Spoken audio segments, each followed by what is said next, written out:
चैत्र पौर्णिमेनिमित्त साजरा होणाऱ्या हनुमान जयंती उत्सवानिमित्त वणी शहरात विविध धार्मिक कार्यक्रमांचे आयोजन करण्यात आले। शहरातील विविध हनुमान मंदिरामध्ये दिवसभर भक्तिमय वातावरण निर्माण झाले होते। वणी शहरातील देवी मंदिर चौकातील प्रमुख हनुमान मंदिर, कड गल्लीतील दक्षिणमुखी हनुमान मंदिर तसेच श्री दत्तनगर येथील हनुमान मंदिर येथे पहाटेपासूनच भाविकांची मोठी गर्दी दिसून आली। भक्तांनी सकाळी लवकर उठून मंदिरात दर्शन घेतले आणि विशेष पूजा अर्चा केली आणि या सर्व मंदिरांमध्ये जलाभिषेक, हनुमान चालीसा पठण, भजन कीर्तन, महाआरती तसेच महाप्रसादाचे आयोजन करण्यात आले।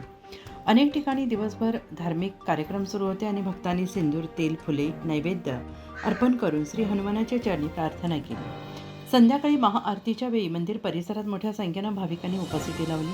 जय बजरंगबलीच्या घोषणांनी वातावरण दुमदुमून गेले आणि त्यानंतर सर्व भाविकांना महाप्रसादाचे वाटप करण्यात आले।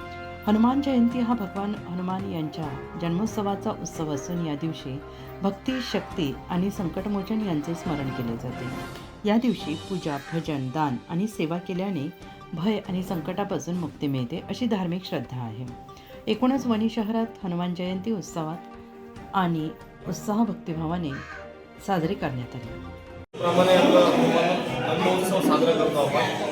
त्याच्यात विविध प्रकारचे कार्यक्रम घेतो आपण। सकाळी पहाटे 5 वाजेपासून आपल्या पूजा चालते, अभिषेक आहे, गावडीचं पाणी येतं आपल्याकडे, त्या पाण्याने अभिषेक करून पंचामृत